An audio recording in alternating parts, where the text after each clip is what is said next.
This is a song I wrote for Dorothy Mullen. A lot of people in Princeton know Dorothy. I think of her as a kindred spirit, and she was hardwired to garden, and that was the primary thing I really struck me about her. And she was also hardwired to serve the community.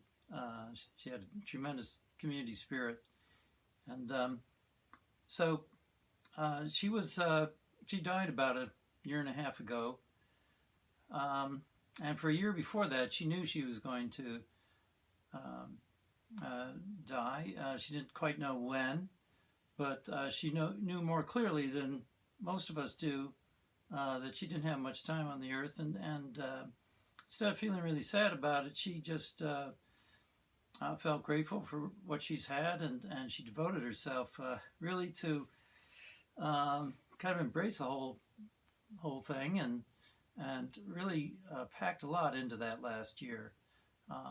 I stopped by to see her maybe 4 months before she died, and she was still full of energy and spirit, and we had a great time. And then the next day, I wrote this song. And when I write a song for somebody, I really don't know I'm writing it. It's not intentional. It's just working. It's happening at a level of me I'm not really aware of. And so I wrote a song, and I thought, well, that's nice. I kind of like that. But as I played it, I realized it was for her, and I called it Dorothy's Garden, because she has a wonderful garden, which survives actually. But anyway, so it goes like this.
Dorothy's Garden.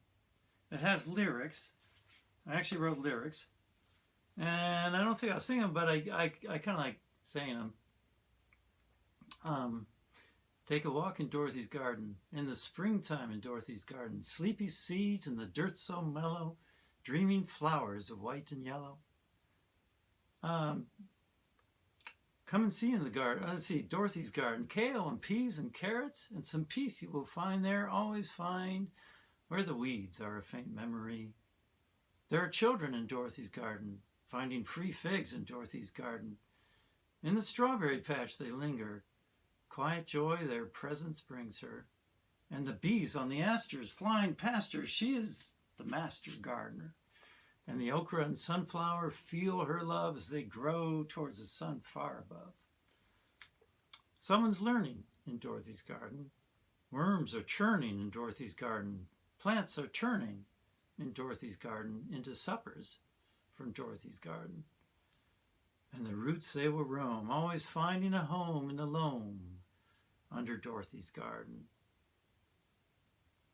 So what I like about this tune is that it starts out kind of with triads. Those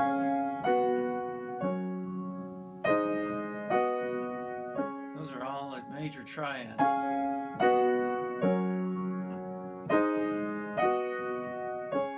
Then it goes into a minor thing. Those are all minor chords. So, but what I particularly like is the last chorus, where it kind of goes away from those triads, and the root becomes different. Instead of that, it goes.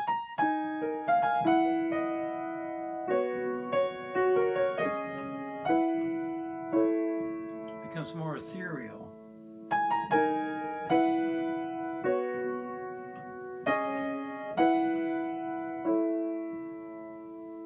And when people die, they leave their physical selves and they turn, become a spiritual identity, that remains.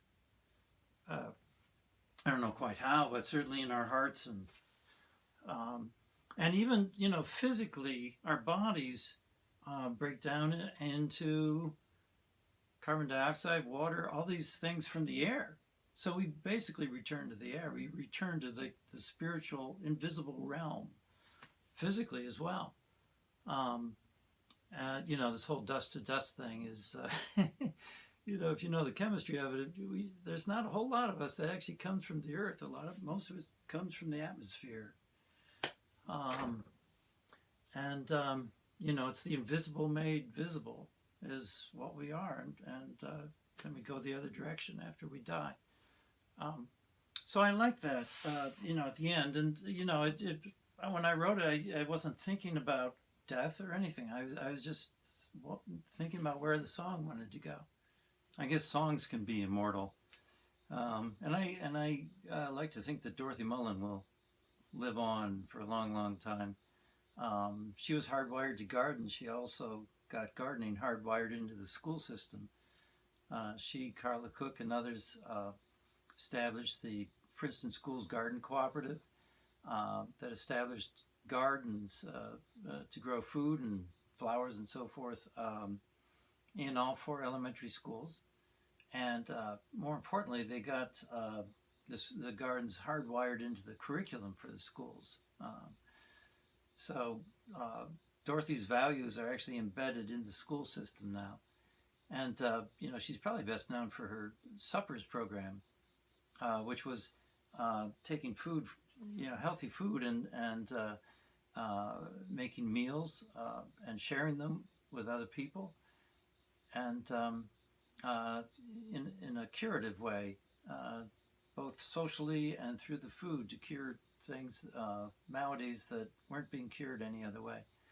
So she really tapped into, these very basic themes of the earth and growth and health, and the roots they will roam, always finding a home in the loam under Dorothy's garden.